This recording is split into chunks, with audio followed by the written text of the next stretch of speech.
একবার দিদার দাও দয়ার নবী গো, তোমায় নয়ন ভরে আমরা দেখব। মোহাম্মত বলুন সুবহানাল্লাহ।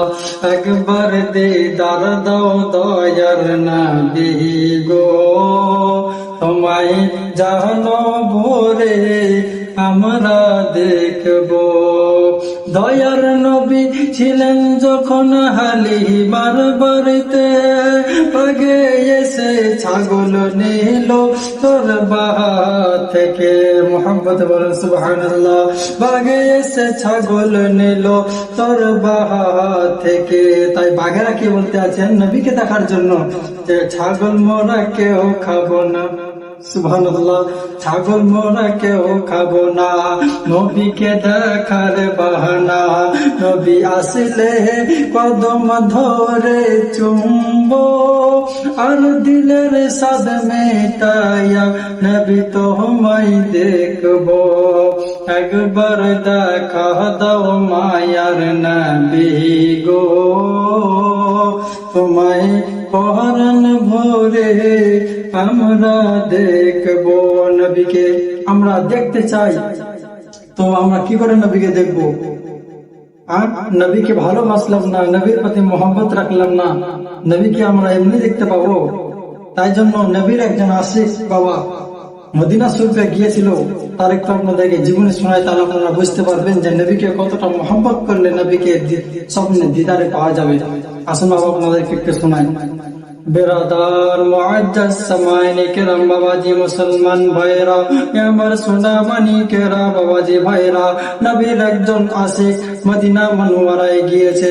যাওয়ার পরে ওই মদিনাতে গিয়ে সেই ব্যক্তি যখন নবীর আশিক চলে গেল, যাওয়ার পরে একদিন হয়ে গেল, সেই নবীর আশিক কিছু খায় না, পানিও পান করে না, আপনার কিনা খাবারও খায় না। এইভাবে দুদিন হয়ে গেল, সেই নবীর আশিক খাবার খায় না, পানি পান করে না। 3 দিন হয়ে গেল, যখন ওই ব্যক্তি নবীর আশিক 3 দিন হয়ে গেল কোনো খাবার খায় না, পানি পান করে না। এ বাবা সোনামণিকেরা মুসলমান ভাইয়েরা, নবীর আশিক 3 দিন ধরে ওই জায়গার মধ্যে মদিনা শরীফে কোনো জিনিস খায় না।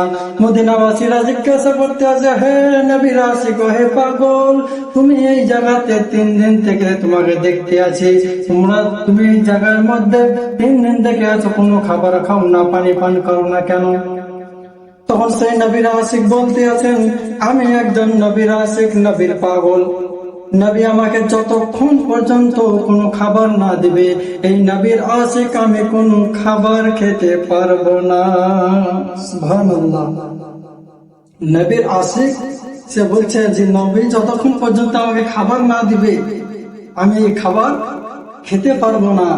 তাই জন্য মদিনাবাসীরা বলতে আছেন, ও হে পাগল, ও নবীর আশিক, তোমাকে নবীজি কিভাবে খাবার দেবে, কিভাবে তোমাকে খাবার দিতে পারবে?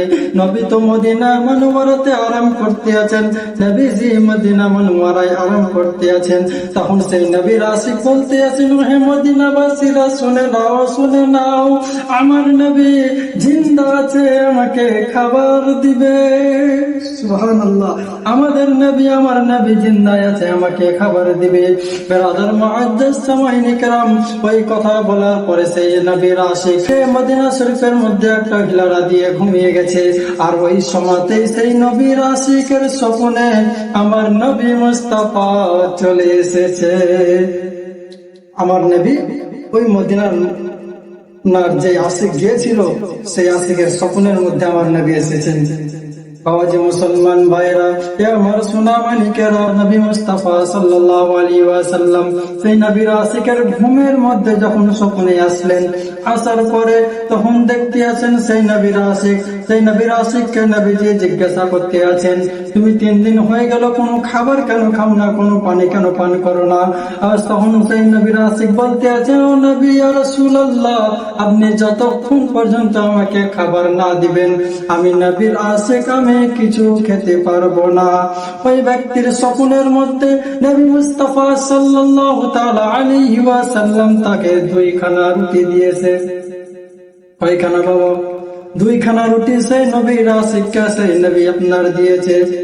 সেই নবীর আশিক দুইখানা রুটি খেতে খেতে, স্বপ্নের মধ্যে সেই নবীর আশিক দুইখানা রুটি খেতে খেতে যখন 1.5খানা রুটি খাওয়া শেষ হয়ে গেছে, ওই নবীর আশিকের সঙ্গে সঙ্গে তখন আপনার ঘুম ভেঙে গেছে। আর যখন ঘুম ভেঙে গেল, তখন তার হাতের মধ্যে অরিজিনালে 1/2খানা রুটি যেন সে দেখতে পেল। নবীর আশিক, নবীজি তাকে স্বপ্নের মধ্যে 2খানা রুটি দিয়েছিল, আর সেই 2খানা রুটি খেতে খেতে তার ঘুম ভেঙে গেল। যাওয়ার পরে সে দেখতে আছেন যে আমার হাতে 1/2খানা রুটি। বেরাদার মুআজ্জাজ সামাইন কেরাম, একটু ভেবেছেন? আমরা অনেকে স্বপ্ন দেখি, দেখবেন কেউ স্বপ্ন দেখে যে কার সঙ্গে ঝগড়া হচ্ছে বা মারপিট করছে, অনেক রকম সব আপনার স্বপ্ন দেখে। কিন্তু এই নবীর আশিক কতটা নবীকে ভালোবাসতেন যে সে মদিনা যাওয়ার পরে আপনার কিনা নবীকে দেখা পেয়েছিলেন, দিদার পেয়েছিলেন। তাই জন্য সাহেবকে বলতে আছে যে নবীর ভালোবাসাই আছে আল্লাহর ভালোবাসা, আমার মনে বহু দিনের বিরাট একটা আশা। নবীর ভালো, নবীর ভালো, নবীর ভালো, নবীর ভালোবাসায় আছে আল্লাহর ভালোবাসা, আমার মনে বহু দিনের বিরাট একটা আশা। মন তো আর মানে না, মন যে আর মানে না, কবে যাব মদিনা, নবী আসলে কদম ধরে চুম্বো, নবীর রওজার জালি ধরে চুম্বো, দিলের সাদ মেটায়া নবী আপনাই দেখবো, একবার দেখা দাও মায়ার নবী গো, তোমায় পরাণ ভরে আমরা দেখবো। মুহাব্বতে বলুন সুবহানাল্লাহ। বাবাজি মুসলমান, আমাদেরকে বুঝতে হবে নবীকে মুহাব্বত করতে হবে। নবীকে মুহাব্বত না করলে আল্লাহ পাওয়া যাবে না। নবীকে মুহাব্বত না করেন আপনি জান্নাত পাবেন না। আমার নবীকে যদি আপনি মুহাব্বত করেন, আপনার জন্য জান্নাত ওয়াজিব হয়ে যাবে। বাবা আসুন নবীর প্রতি দরুদ পড়ুন, নবীকে মুহাব্বত করুন। আসসালামু আলাইকুম ওয়া রাহমাতুল্লাহি ওয়া বারাকাতুহু।